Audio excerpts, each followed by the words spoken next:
नमस्कार, माहमाउली हिंदी समाचार में आपका स्वागत है और मैं हूं शेख इस्माइल। आदिलाबाद विधायक पायल शंकर ने कहा है कि धरती पर हिंदुओं के अलावा कोई भी ऐसा व्यक्ति नहीं है जो किसी भी जीवित प्राणी को नुकसान नहीं पहुंचाता हो। मंगलवार शाम को हिंदू संगठनों के तत्वावधान में आदिलाबाद जिला केंद्र में एक विशाल रैली आयोजित की गई। वहीं बांग्लादेश में हिंदुओं पर हुए हमले की निंदा करने के लिए आयोजित इस रैली में सांसद गुलाम नागेश, विधायक पायल शंकर और मठाधीश योगानंद सरस्वती शामिल हुए। इस अवसर पर रैली स्थानीय गोपाल कृष्ण मठ से शुरू होकर शहर के मुख्य मार्गों से होकर गुजरी। उन्होंने बांग्लादेश के खिलाफ नारे लगाते हुए रैली जारी रखी।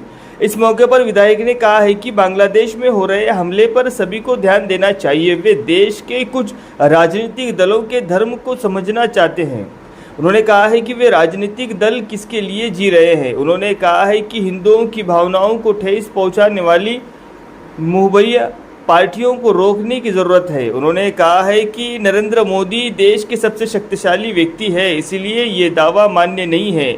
उन्होंने कहा है कि वे पड़ोसी देश में छेद करके हमारे देश में भी ऐसा ही करने की कोशिश कर रहे हैं। उन्होंने कहा है कि जो पार्टियां हिंदू को नहीं जगाती वे देश में नहीं रह सकती। इसके बाद सांसद ने कहा है कि हमारी संस्कृति, परंपरा और धर्म बहुत समृद्ध है और कहा है कि हिंदुओं को एकता की ज़रूरत है। हर कोई जानता है कि हमारा धर्म क्या कहता है, तभी हमारे संस्कृति परंपराएं धर्म की रक्षा कर सकेंगी। हम पश्चिमी संस्कृति परंपराओं की बजाय मानव संस्कृति की परंपराओं का अनुसरण करना चाहते हैं।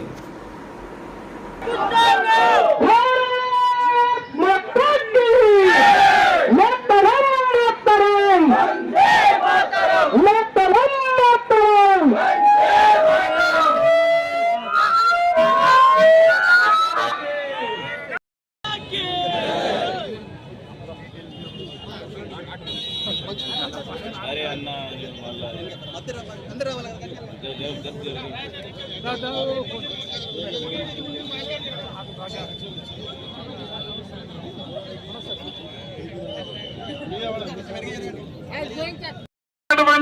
జీవరాశికి కూడా హాని చేయనిటువంటి ఎవరైనా ఉన్నారంటే వాళ్ళు కేవలం హిందువులు మాత్రమే ఉన్నారు.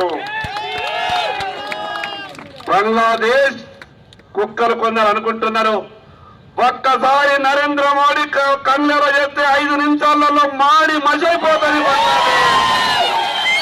కానీ ఈ రోజు బంగ్లాదేశ్ ప్రాణంతో ఉన్నదంటే అక్కడ హిందువులు ఉన్నారు కాబట్టే బంగ్లాదేశ్ ప్రాణంతో ఉన్నది.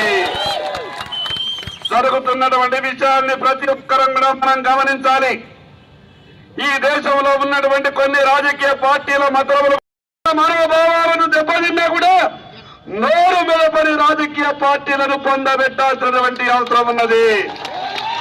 ఎవరి కొరకు ఆ రాజకీయ పార్టీలు, ఎవరి మేలు కొరకు ఆ రాజకీయ పార్టీలు ఈ రోజు ఈ ప్రపంచమంతా కూడా ఖండించే సంఘటన. ఈ దేశంలో ఉన్నటువంటి కొన్ని రాజకీయ పార్టీలు ఇంకా నోరు మెదుపుతలేవు. నా హిందూ బంధువులారా, ఈ రోజు నరేంద్ర మోడీ గారి ముందర ఈ దేశంలో ఆటలు చెల్లుతలేవు కాబట్టి పక్క దేశాల ద్వారా ప్రయత్నం చేసి ఈ దేశంలో కూడా మాత్రం అంటే రేపటి నాడు మన ఇంట్లో కూడా వస్తుందనే విషయాన్ని ప్రతి ఒక్క బంధువు ఆలోచించాలని చెప్పేసి కోరుతూ తీవ్రంగా ఇలాంటి విషయాల్ని మనం సోదరులందరం కూడా గట్టిగా ఖండించి వారికి బుద్ధి చెప్పాల్సినటువంటి ఆసనం ఈ సందర్భంగా అయిందని చెప్పేసి తెలియజేస్తూ